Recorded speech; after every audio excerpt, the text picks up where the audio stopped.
নাম হযরতে আবু লুবাবা রাদিয়াল্লাহু তাআলা।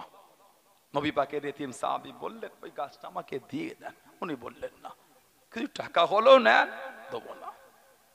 নবী পাকের দরবারে বিচার দিলে সরকারে দো আলম সাল্লাল্লাহু আলাইহি সাল্লাম বললেন, ওকে মসজিদে নববীতে ডাকো। নববী শরীফে ডাকা হলো।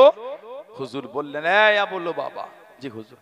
ওই গাছটা আমার এতিম সাহাবীকে দিয়ে দাও। হুজুর আমি দেবো না। কিছু টাকা হলো না। হুজুর আমি দেবো না। নবী পাক কিছুক্ষণ পরে বললেন, তুমি যদি গাছটা দাও, আমি নবী বলছি আল্লাহর জান্নাতে তুমি একটা ফলওয়ালা খাজুর গাছ পাবে। কিতাব এসেছে, একটা মানুষ যদি 100 বছর ঘোড়ার পিঠে ছোটে যতটা রাস্তা যাবে, জান্নাতে একটা ফলওয়ালা খাজুর গাছে ছিমো টপকাতে তার চাইতে বেশি সময় লাগবে। জোরে বলুন না সুবহানাল্লাহ। উনি বললেন তো বলা। নবী পাকের দরবার থেকে উঠে গেলে ওই দরবারে ছিল আবি দাহদা রাদিয়াল্লাহু তাআলা। হুজুর সাল্লাল্লাহু আলাইহি ওয়াসাল্লাম, ওই গাছটা যদি আমি কিনে দিই, জান্নাতে ফলওয়ালা খাজুর গাছ পাবো। আমার নবী বলে তুমি দিলে তুমিও পাবে। জোরে বলো। ভালোবাসায় বলা গেল না। হযরত আবি দাহদা টুকটুক করে বার হয়ে গেলেন। ও যুবকেরা, হযরত আবু লুবাবার কাছে চলে গেলেন। এই আবু লুবাবা, ওই গাছটা আমায় বিক্রি করে দাও, ওই গাছটা আমাকে দিয়ে দাও। হযরত আবু লুবাবা জানিয়ে দেন, এ হযরত আবি দাহদা রাদিয়াল্লাহু তাআলা আনহু, ওই গাছটা আমি বিক্রি করব না, ওই গাছটা তোমায় দেব না। হযরত আবি দাহদা জানিয়ে দেন, এই আবি লুবাবা, আমি আবি দাহদা, আমার একটা খাজুরের বাগান আছে, যে খাজুরের বাগানে 600 খানা খাজুরের গাছ আছে, একটা মিষ্টি পানির কুয়া আছে, একটা বড় বাড়ি আছে। আমি আবি দাদা গোটা বাগান তোমায় দিয়ে দেবো, ওই গাছটা আমাকে বিক্রি করবে। এ আবি দাদা, তুমি কি সত্য বলো, এই একটা গাছ কেনার জন্য গোটা বাগান তুমি দিয়ে দেবে? হ্যাঁ, বাগান দিয়ে দেবো, ওই গাছটাকে কিনে নে। আল্লাহ নবী সাল্লাল্লাহু আলাইহি ওয়াসাল্লামের এতিম সাহাবীকে জানিয়ে দেন, এতিম সাহাবীকে দিয়ে দে। আল্লাহ নবীর সামনে চলে গেলেন, আল্লাহ নবীর কাছে গিয়ে দাঁড়িয়ে গেলেন। আসসালামু আলাইকুম ইয়া রাসূলুল্লাহ, হাবিবাল্লাহ। আল্লাহ নবী সালামে জবাব খানা দেন, আল্লাহ নবী উত্তর খানা দেন। আল্লাহ নবীকে জানিয়ে দেন, ইয়া রাসূলুল্লাহ, হাবিবাল্লাহ। আল্লাহ পাকের নবী, হুজুর বিয়াদি মাফ করুন, আল্লাহ পাকে জান্নাতে খাজুর গাছটা কি পাবো কোন? আল্লাহ নবী জিজ্ঞাসা করলেন, আল্লাহ নবী জানতে চাইলেন, ও বাবা বেদারা, কিসের বিনিময় কিনলে বাবা, কিসের বিনিময় নিলে বাবা? ইয়া রাসূলুল্লাহ, হাবিবাল্লাহ, ইয়া রাসূলুল্লাহ, হাবিবাল্লাহ। আল্লাহ পাকের নবী সাল্লাল্লাহু আলাইহি ওয়াসাল্লাম, আমি আবি দাদা, আমার একটা খাজুরের বাগান ছিল, যে খাজুরের বাগানে 600 খানা খাজুরের গাছ ছিল, একটা মিষ্টি পানির কুয়া ছিল, একটা বড় বাড়ি ছিল। আমি আবি দাদা গোটা বাগান খানা দিয়ে দিয়েছি। আল্লাহ নবী জানিয়ে দেন, আল্লাহ নবী শুনিয়ে দেন, ও বাবা আবি দাদা, আল্লাহ পাকে জান্নাতে আর একটা খাজুর গাছে না, আর একটা খাজুর গাছে না। আল্লাহ নবী জানিয়ে দেন, আমি নবী সাল্লাল্লাহু আলাইহি ওয়াসাল্লাম এখান থেকে দেখতে পাচ্ছি আল্লাহ পাকে জান্নাতে কাম মিন ইসকিরিদাইন লিআবি দাদাই ফিল জান্নাহ, কাম মিন ইসকিরিদাইন লিআবি দাদাই ফিল জান্নাহ। ও বাবা বেদানা, আল্লাহ পাকে জান্নাতে তোমার জন্য খালি খাজুর গাছে বাগান আর বাগান, বাগান আর বাগান আমি নবী দুনিয়া থেকে দেখতে পাচ্ছি। জনে বলুন সুবহান, আর একটু জনে বলুন সুবহান। আল্লাহু আকবার, আল্লাহু আকবার। ইয়া রাসূলুল্লাহ, আমি নবী এখান থেকেই দেখছি তোমার জন্য আর একটা গাছ না, তোমার জন্য আমার আল্লাহ খাজুর গাছের বাগান খালি কবুল করেছেন। বলুন সুবহানাল্লাহ। উনি চলে গেলেন খাজুর গাছের বাগানের বাইরে, বাইরে থেকেই ডাকছে, ইয়া উম্মে আবি দাহদা, এ আবি দাহদার মা, তাড়াতাড়ি খাজুর বাগানের বাইরে চলে আসে, এই বাগান আর আমাদের নাই, বিক্রি হয়ে গেছে। কিতাব এসেছে, উনি ওনার বাচ্চাদের হাতটা ধরে ওনার স্ত্রী খাজুর বাগানের ভেতর থেকে বারো, বাচ্চাদের মুখে তখনও খাজুর, বাচ্চাদের মুখে তখনও খাজুর খাচ্ছেন। উনি মুখ থেকে খাজুর বার করে বাগানে ছুঁড়ে ছুঁড়ে ফেলছেন আর বলছেন, এই বাগান আর আমাদের নাই, বিক্রি হয়ে গেছে, এই বাগানের খাজুর খেও না, এই বাগান আর আমাদের নাই। তখন ওনার বিবি জিজ্ঞাসা করলেন, কত দিয়ে বিক্রি করলেন এত মূল্যবান বাগান? উনি জবাব দিলেন, জান্নাতের একটা খাজুর গাছের বিনিময়ে দুনিয়ার এই বাগান বিক্রি করে দিচ্ছি। উনি খুশি হয়ে বললেন, আলহামদুলিল্লাহ, কত সুন্দর সওদা, দুনিয়ার তুচ্ছ বাগানটা জান্নাতের গাছের সাথে সওদা করেছেন। জোরে বলো, আর একটু জোরে বলা গেল না? ওনারা দুনিয়ার মালটাকে কিছুই মনেই করতেন না, আল্লাহ আল্লাহ রাসূলের ভালোবাসায়, আখিরাতের আশায়। আমরা দুনিয়ার নোংরা নোংরা কাজে আমাদের বাড়ির ভাইগুলো কত টাকা উড়িয়ে দেয়। মাদ্রাসা, মসজিদ, খানকা, ঈদগাহ এসব জায়গায় দান করতে গেলে চেয়েও পাগল হয়ে যায়। আজকে জলসারা হয়েছে, কমিটির ছেলেগুলো একজনের কাছে একবার বাদে 5 বার গেছে, কিছু দে না রে, বলেছি তো, অত বলছি কেন? আচ্ছা আয় না তুই করে, বিকেলে থেকে আয় না, কিরে দে, ও বিকেলে মনে বিকেলে চলে এলি, কালকে আয় না। ওরে বাবা কি অমন কেন রে, কথা বলে না। শুধু এই গ্রাম না, সব গ্রামে রোগী হয়ে গেছে। লা হাওলা ওয়ালা কুওয়াতা ইল্লা বিল্লাহ। কিসের জন্য আপনি দিয়েছেন বলেন? আল্লাহ আল্লাহ রাসূলের ভালোবাসায় দিয়েছেন। কথা ঠিক না ভুল বলছি? আপনার তো উচিত বয়ে এসে এদের হাতে দেওয়া, ভাই এটা নে না ভাই, সস্তায় দিলাম এটা, আমি দিলাম এটা। আপনি তো দিচ্ছেন আল্লাহ আল্লাহ রাসূলের ভালোবাসায়, চাইতে যেতে হবে কেন? আপনার দায়িত্ব পৌঁছে দেবো, এটাই তো প্রেম। কখন আমার কাছে আসবে তখন দেবো, একবার বাদে 5 বার, 3 বারের মাথায় গিয়ে বিল কেটে দিয়ে আসে, 6 বারের মাথায় গিয়ে টাকাটা নিয়ে আসে, তো আবার ফোন পে হাতে হলো না। আচ্ছা যা, আমি নেই ঘরে রে, দেখ ভাই অনেকবার এসছি কিন্তু আজকে যাবো না কিন্তু, আচ্ছা ঠিক আছে তোর নাম্বার বল, দিয়ে দিচ্ছি। 500 টাকা বিল হলে দেখ কিছু দিল, এগুলো ঠিক না। শুধু আজকে বলে বলছি না, এগুলো আমাদের মানসিকতা উচিত না। তারাবির ইমামকে হাদিয়া দেওয়া হবে, 5 বার একার জন্য কাজে ছুটবে, কেন ছুটবে? ওটা ইমাম, তোমার বাড়ির চাকর নয়। ওটা ইমাম, তোমার বাড়ির চাকর নয়। কিছু কিছু লোক মসজিদের ইমামকে চাকর মনে করে, এই তুমি ওই ইমামের চাকর, তোমার চাকর ইমাম না, ওটা আল্লাহর চাকর, রাসূলুল্লাহর চাকর ওটা। জোরে বলে, ইমাম সাহেব বাথরুমটা ধুনি, লজ্জা লাগে না? ইমাম সাহেব বাথরুমটা নোংরা গো, ধুনি কেন? এই জবানে লাগাম লাগান আপনি, জবানে লাগাম লাগান আপনি। ইমামকে মেথড হিসাবে নিয়ে আসেন, ইমামকে ইমাম বানিয়ে পিছনে ইক্তেদা করে নামাজ পড়বেন বলে এনেছেন। কথা বলছেন না কেন? এই জন্যই তো গজব আমাদের উপরে। ইমামের সম্মান নাই, আলেমের সম্মান নাই, মুফতির সম্মান নাই, হাজির সম্মান নাই, মুরব্বীদের সম্মান নাই, বাপ মার ইজ্জত নাই, এই জন্যই তো গজব আমাদের উপরে। আল্লাহ পাক কুরআন শরীফে বলে দিয়েছেন, জাহারাল ফাসাদু ফিল বাররি ওয়াল বাহরি বিমা কাসাবাত আইদিন নাস। জলভাগে, এই স্থলভাগে যা কিছু হয়, যা কিছু ঘটে, সব আমাদের কর্মের ফল। এবার কোন ইমাম, কোন হাফেজ, কোন মৌলভী সাহেব গুস্তাখে রাসূল হলে ওর দিকে ফিরে তাকাবার আমাদের সময় নাই, ওটা আলাদা জিনিস। ঠিক না ভুল বলছি? ওটা আলাদা। তবে একটা মসজিদের ইমামকে আপনি মনে করেন বাথরুম ধুতে নিয়ে এসেছেন, নামাজ পড়তে এনেছেন, ওনাকে ইমাম বানিয়ে পিছনে ইক্তেদা তো বিহাজাল, আল্লাহু আকবার। ঠিক না ভুল বলছি? এই মানুষের কথাগুলো আমাদের চেঞ্জ করতে হবে। যে ইমামের পিছনে বাইরে চায়ের দোকানে গালি দিয়ে দিলেন, ওই ইমামটার পিছনে গিয়ে বলছেন আল্লাহু আকবার। তাহলে আপনি চিন্তা করেন, আপনি কি? ঠিক না ভুল বলছি? আপনি ভাবেন আপনি কি? উচিত না। কিছু জায়গায় আছে, খবর তো আমাদের থাকে বিভিন্ন জায়গায়, আমি আপনার গ্রাম কেলে বলছি না, আমি সমষ্টিগত নিয়ে বলছি। ইমাম সাহেব সপ্তাহে একবার বাথরুম ধোবে, তুমি উচিত না এটা, কেন বললেন আপনি? উনি যে ইমাম, ঠিক না ভুল বলছি? ওনার কাজ ওটা না। আপনারা যান এলাকা 5টা ছেলে যুবক মিলে যান না মুসল্লিদের জন্য বাথরুম, ইমামও ভালোবেসে দেখেন ইমাম নিজেই চলে আসবে, আপনি হুকুম করছেন কেন? ঠিক না ভুল বললাম? ইমাম দেখবেন নিজেই আসবে, আপনি কেন বলছেন? ইমাম সাহেব মসজিদটা ঝুল ফুল ঝাড়ুনি, ঝাড় দিওনি একটু। আজ তুমি গ্রামে ইমাম কি করছো, এটা মাইনে নিচ্ছ কেন বললেন? এটা নাউজুবিল্লাহ। ইমামকে ঝুল ঝাড়ার জন্য রাখেন, ইমামকে ইমামতি করার জন্য ডেকেছেন। 5টা ছেলে গ্রামে জাল ঝাড়ু নিয়ে ঝুল ঝাড়তে, ইমাম বসে থাকবে না। আলেম ওলামা ইমামদের মন মানসিকতা আল্লাহ অনেক উদার করেছেন, সুবহানাল্লাহ।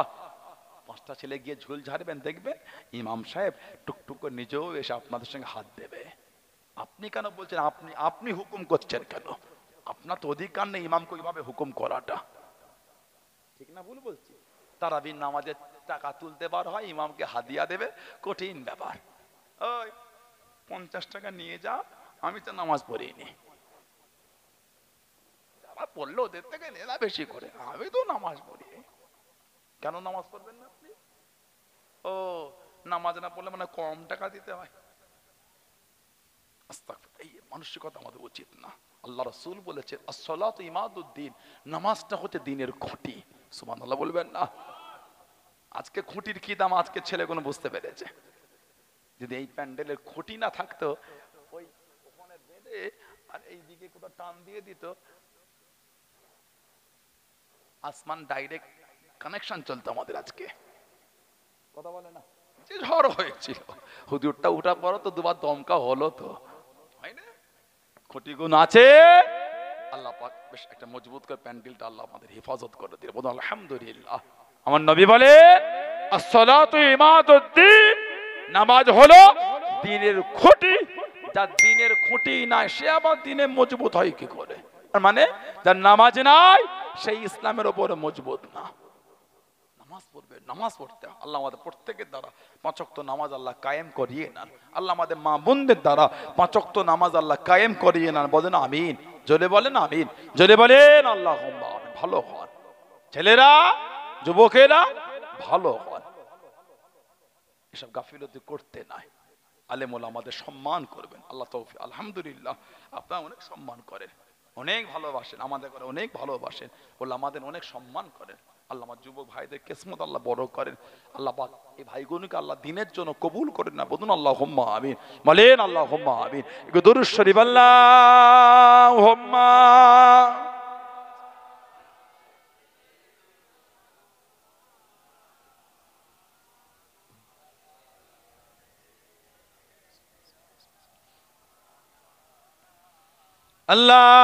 আল্লাহুম্মা সাল্লি আলা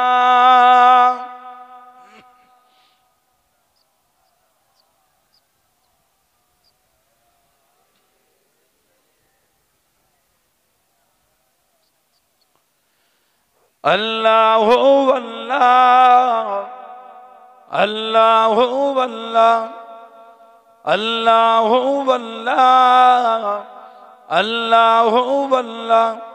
कहते ये फूलों की रिदा, अल्लाहु अल्लाह, अल्लाहु अल्लाह।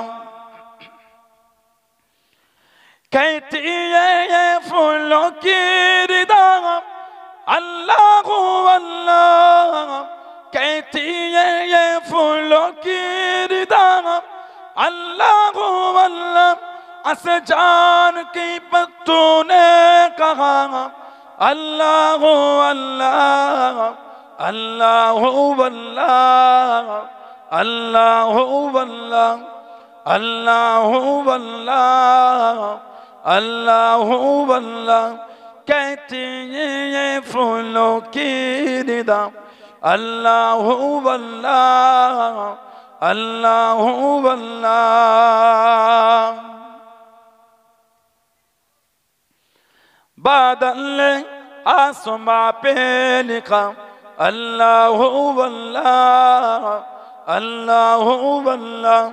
बादल आसमां पे लिखा अल्लाहु अल्लाह, अल्लाहु अल्लाह।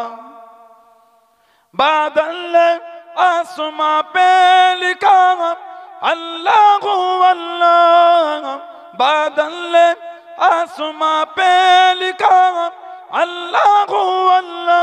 पर्वत की कतरों की निदा अल्लाहु अल्लाह, আল্লাহু আল্লাহ আল্লাহু আল্লাহ আল্লাহু আল্লাহ আল্লাহু আল্লাহ कहते ये फूलों की रिदा अल्लाहु अल्लाह अल्लाहु अल्लाह वो सूरा यासीन हो सूरा रहमान सूरा रहमान वो सूरा यासीन हो सूरा रहमान सूरा रहमान वो सूरा यासीन हो सूरा रहमान वो सूरा यासीन हो सूरा रहमान कुरान के लफ्जों की सदा अल्लाह अल्लाह अल्लाह अल्लाह अल्लाह अल्लाह अल्लाह अल्लाह अल्लाह अल्लाह कहते ये फूलों की रिदा अल्लाह अल्लाह अल्लाह अल्लाह कहते ये फूलों की रिदा अल्लाह अल्लाह अल्लाह अल्लाह अल्लाहुम्मा मौलाना मुहम्मद वाला आले सैयदना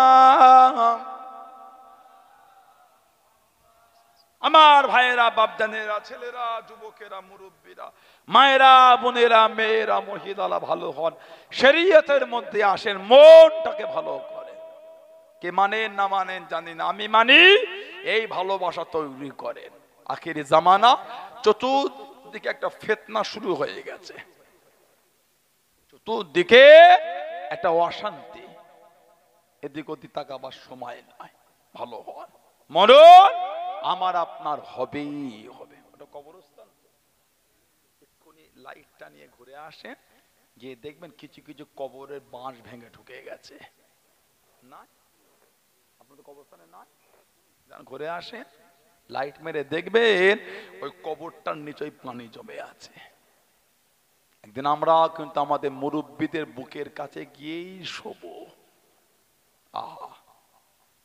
একদিন আমাদের মধ্যে অনেকের কবরের বাঁশ ভেঙে ঢুকে যাবে পানি হলে একদিন আমাদের কবরও পানি জমবে ও যুবক ভয় হয় না ভালো হন মানবে মানার মতন মেরেছে আল্লাহর ওলি আমার আপনার প্রিয় জামানার মুজাদ্দিদ হযরতে আব্দুল্লাহিল মারুফ মুহাম্মদ আবু বকর সিদ্দিক আল কুরাইশি রাহমাতুল্লাহ জোরে বলো আল্লাহ ওনাকে জামানার মুজাদ্দিদ করেছেন যুগ সংস্কারক আলহামদুলিল্লাহ বলবেন না কিছু কিছু ভাই আছে দেখবেন ওনারা বলেন আমার দাদা হুজুর মানি উনি আল্লাহর ওলি ওনার সঙ্গে বেয়াদবি করতে পারি আমরা আমার পাঁচ হুজুরকে মানি রে পুরপুরা শরীফে এই বড় বড় এইসব হুজুরকে মানি আমরা বাকি কোনোকে মানি না বাকি কোনো ভালো না মানে এই কথা শোনেন না আপনারা কারোর থেকে একটু হ্যাঁ গো দেন শোনেন নাই দাদা হুজুর যখন ভালো পাঁচ হুজুর ভালো পুরপুরা মুরব্বী মুরব্বী হুজুর গুলো ভালো আমরা নাই খারাপ তারা দ্বিমত হচ্ছে কেন ভালো তো দাদা হুজুরের কথাগুলো মানতে দ্বিমত হচ্ছে কেন এই ফতোয়া ওই ফতোয়া ওটা ওটা সেটা এগুলো তো আমরা দাদা হুজুর করেছে তো আমরা নাই খারাপ আমাদের নাই মানলে ওগুলোকে মানেন বলছেন তাই গুলোলে দ্বিমত করছেন কেন কথা ঠিক বলছে না ভুল বলছে অশান্তি করছো কেন আমি তো আপনাকে গালি দিলাম না আপনি পুরোপুরা হুজুরদের গাল দিচ্ছেন কেন ওই হুজুরটা ফেসবুক কমেন্ট এটা ওটা কেন করে আমি তো আপনাকে গালি দিই নাই আপনি আপনার নিয়ে আছেন আছেন আমরা আমাদের নিয়ে আছি আলহামদুলিল্লাহ কথা ঠিক না ভুল বলছি আমাকে আপনার নিয়ে চর্চা করার সময় আমার হয়নি আপনি আমাকে গালি দিচ্ছেন কেন এই অভ্যাস কোনো ভালো না আমি উম্মাতের ভালোবাসার জন্য, আমি উম্মাতকে এক জায়গায় হবার জন্য আমি উদার হলাম, আপনি হতে পারেন না? কথা বলছেন না কেন? আমি উম্মাত এক জায়গায় হবার জন্য আমরা উদার হলাম, আপনারা হতে পারেন না? ঝগড়া লাগাচ্ছে, এটা বেদাত, এটা শিরক, এটা ওই, ওটা সেই, আপনি করেন না? করেন না। আমরা তো আপনাকে বলি না না করলে বেঈমান কাফের, না আমরা করি। দোয়া, সালাম, কিয়াম, মুনাজাত আমরা করি, কবর জানাজার পরে দোয়া আমরা করি, আপনি করেন না? করেন না। ঝগড়ার কি আছে?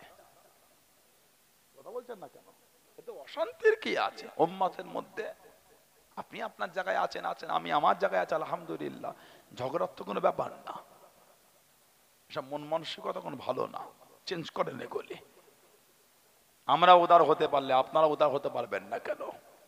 এই বলছেন মিল চাই, উম্মাত এক জায়গায় চাই, উম্মাত এক জায়গায় চাই। উম্মাত এক জায়গায় হবার তো দায়িত্ব খালি আমাদের না, আপনাদেরও কিছুটা দায়িত্ব আছে।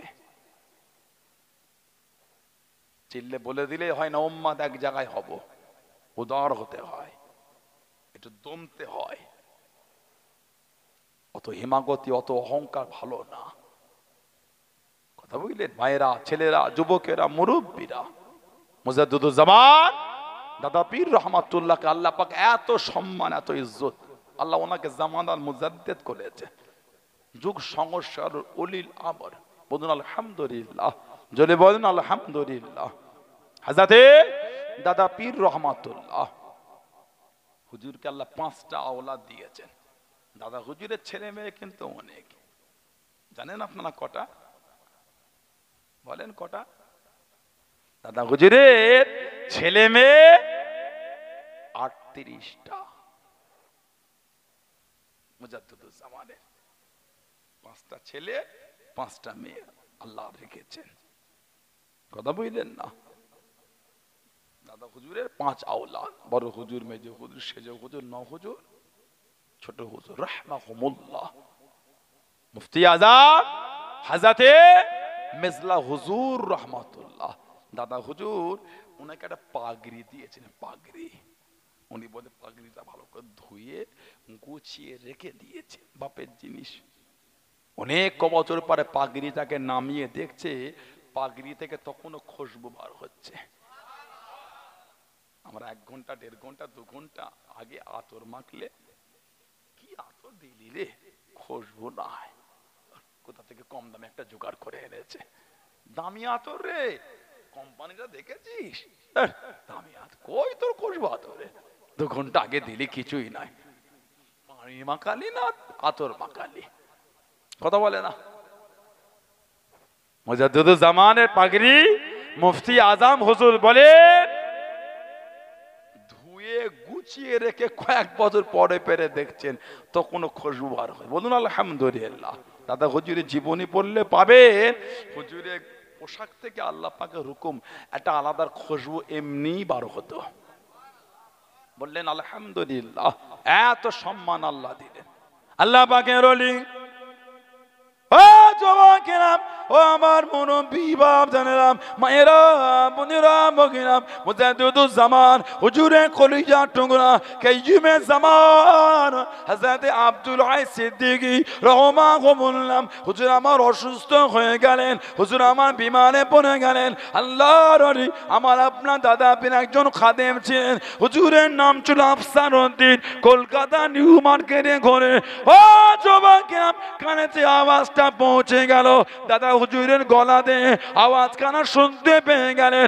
ও বাবা আফসার উদ্দিন, আমার আব্দুল হাই রহমাতুল্লাহ আলাইহি বিমার হয়ে গিয়েছে, অসুস্থ হয়ে গিয়েছে, এই ওষুধটা কিনে এনো বাবা, এই ওষুধটা এনো বাবা। আফসার উদ্দিন সাহেব ফুরফুরা শরীফের জমিনে কলকাতা থেকে তাড়াহুড়ো করে ওষুধখানা কিনে চলে এসে দাদা হুজুরকে জিজ্ঞাসা করলেন, আল্লাহ পাকের ওলি, ও আমার পীর মুর্শিদ, আপনি কি আমাকে বলেছেন, আপনি কি আমাকে ডাক দিয়েছেন, এই ওষুধটা আনার জন্য বলেছেন। আল্লাহর ওলি জানিয়ে দেন, ও বাবা আফসানুদ্দিন, আমি বলেছিলাম আমার আফসানুদ্দিন যদি থাকতো, আমার আব্দুল হায়ের জন্য, রহমাতুল্লাহ আলাইহির জন্য এই ওষুধটা কিনে আনতো। আল্লাহ পাকের হুকুমে আমার আওয়াজ খারাপ তোমার কানে পৌঁছে গিয়েছে। জনে বলুন সুবহান, আর একটু জনে বলুন সুবহান। আমি খালি বলেছিলাম আমার আফসারউদ্দিন যদি থাকতো, আমার বড় আওলাদের জন্য এই ঔষধটা কিনে আনতো। আল্লাহর হুকুম, ওই আওয়াজ তোমার কানে আল্লাহ পাকের হুকুম পৌঁছে গিয়েছে। জোরে বলো। সেই দাদা হুজুর রহমাতুল্লাহ, সেই আমাদের প্রিয় মুর্শিদ রহমাতুল্লাহ, নীতির জায়গায় মজবুত হবে। কথা বুঝলেন? আপনারা ভালোবাসার মানুষ, ভালোবাসা এলাকার লোক, ভালোবাসা ঠিক রাখবেন। ছেলেরা, ভাইয়েরা, যুবকেরা, তরুণেরা, মুরব্বীরা, মায়েরা, বোনেরা, মেয়েরা, মুক্তাসার করলাম। আল্লাহ পাক যদি আবার কোনোদিন তৌফিক দান, সুযোগ দান, দেখা হবে ইনশাআল্লাহ। সম্পর্কটাকে ঠিক রাখবেন। আর সবাই মাগরিবের নামাজের পরে 2 রাকাত করে 6 রাকাত সালাতুল আওয়াবিনটা পড়বেন। আওয়াবিনের নামাজ সুন্নাতে জায়েদা। হাদিস শরীফে এসেছে, কারোর গুনাহটা যদি সমুদ্রের ফেনা পরিমাণও হয়ে যায়, আওয়াবিনের নামাজের খাতিরে আল্লাহ সমুদ্রের ফেনা পরিমাণ গুনাহ আল্লাহ মাফ করে দেবেন। মাগরিবের পরে 6 রাকাত আওয়াবিন, 2 রাকাত করে। যদি প্রতিদিন 6 রাকাত না পড়তে পারে, 2 রাকাত করে পড়ে, 4 রাকাত পড়ে, সপ্তাহে 2 দিন 3 দিন 6 রাকাত করে পড়লে, তারপরে 100 বার কলেমা শরীফে জিকির করবেন। লা শব্দ নাভি থেকে, ইলাহা শব্দ ডান কাঁধের উপর থেকে মাথার তালু। মনে মনে হবে নেই কোনো ইলাহ, নেই কোনো মাবুদ। আর মাথার তালু দিয়ে, গলার হুলকুন দিয়ে, কলবে ধাক্কা দিয়ে গম্ভীর ভাবে আওয়াজ হবে ইল্লাল্লাহ। মনে মনে হবে আল্লাহ ছাড়া, লা ইলাহা ইল্লাল্লাহ, লা ইলাহা ইল্লাল্লাহ, লা ইলাহা ইল্লাল্লাহ। মাঝে মাঝে মুহাম্মাদুর রাসূলুল্লাহ সাল্লাল্লাহু আলাইহি ওয়াসাল্লাম। মাগরিবের পরে 100 বার, 100 বার না হলে 50 বারও করবেন, 50 বার না হলে 30 বারও করবেন। জিকির করেন। অত তাড়াহুড়ো ভালো না। ইবাদত নামাজ পড়ে একটু বসেন, অত তাড়াহুড়ো করে মসজিদ থেকে বার হতে হচ্ছে কেন? কি এমন কাজ করে গেলাম না? একটু বসে একটু ইবাদত করে। কদিন বাঁচবো জানি আমরা, আল্লাহ ডাকেলে চলে যাব। তাহলে আখিরাতের জন্য কি হবে? খালি দুনিয়া দুনিয়া করলে হবে? পরকালের জন্য গোছাতে হবে না? দুনিয়ার আগামী জীবনের জন্য অর্থ সঞ্চয় করে জমা করছেন, আখিরাতের জন্য আমল সঞ্চয় করতে হবে না? ইবাদত। আর মাগরিবের পরে আমলটা করবেন, মেয়েরা করবেন, মায়েরা আমল করবেন। ইশাবাদ, ফজরবাদ 100 বার করে দরুদ শরীফ পড়বেন। যেই দরুদ শরীফ জানেন ওটাই পড়বেন, যেই দরুদ শরীফ জানেন ওটাই পড়বেন। যদি 100 বার না হয় 50 বার দরুদ শরীফ পড়বেন। যদি 50 বার না হয় 30 বারও পড়বেন। হাদিস শরীফে এসে আমার নবী বলেন, আউয়ালুন নাস বিয়াউমিল কিয়ামা, কিয়ামতের ময়দানে আমি নবী সাল্লাল্লাহু আলাইহি ওয়াসাল্লাম আমার কাছে ওই ব্যক্তিটাই জায়গা পাবে। কে? আমার নবী বলে দিলেন, আকসারুকুম আলাইয়া সাল্লাত, যে ব্যক্তি আমি নবী আমার উপর বেশি বেশি দরুদ শরীফ পড়বে, ওই ব্যক্তিটাই কিয়ামতে আমি নবী আমার কাছে জায়গা পাবে। জোরে বলে। নবী পাকের সাথে সম্পর্ক গভীর তৈরি করার আমল একটাই, আমলটা হলো দরুদ শরীফ। যত বেশি দরুদ শরীফ পড়বেন, আল্লাহ পাকের হুকুম, নবী পাকের সাথে সম্পর্ক গভীর তৈরি হবে। সুবহানাল্লাহ বলবেন না? আমলটা করবেন, মায়েরা আমল করবেন, ছেলেরা, ভাইয়েরা, যুবকেরা, তরুণেরা, মুরব্বীরা সব একটা করে গোল জামা করবেন, সব একটা করে গোল জামা করবেন। কলার করবেন না, কলার করবেন না। এই গোল গলা, এই ঘুন্টি করবেন, আর এই নেট করবেন। সবাই একটা করে গোল জামা করে নেবেন। কলার, গোল গলা, এই ঘুন্টি আর এই নেট। নিসফুস সাক, জামার ঝুলটা হাঁটুর নিচে পায়ের গিটের ওপরে। জুমার নামাজ, ওক্তিয়ার নামাজ, জলসা মাহফিলে বসে, ফুরফুরা শরীফে যান, গোল জামা পরবেন। সব একটা করে গোল জামা পরুন ইনশাআল্লাহ। বলেন ইনশাআল্লাহ। তা বলে আমি এটা বোঝাতে চাচ্ছি না আস্তাগফিরুল্লাহ যে ফারা পাঞ্জাবিতে নামা যাবে না, এটা কিন্তু আমি একবারও বলি নাই। কেন মিথ্যা বলো আপনাদের কাছে? কেন অশান্তি লাগবো? নাউজুবিল্লাহ, ফারা পাঞ্জাবি তো নেওয়া যাবে, কেন মিথ্যা বার্তা দেবো? আস্তাগফিরুল্লাহ, এটা আমার জন্য উচিত না।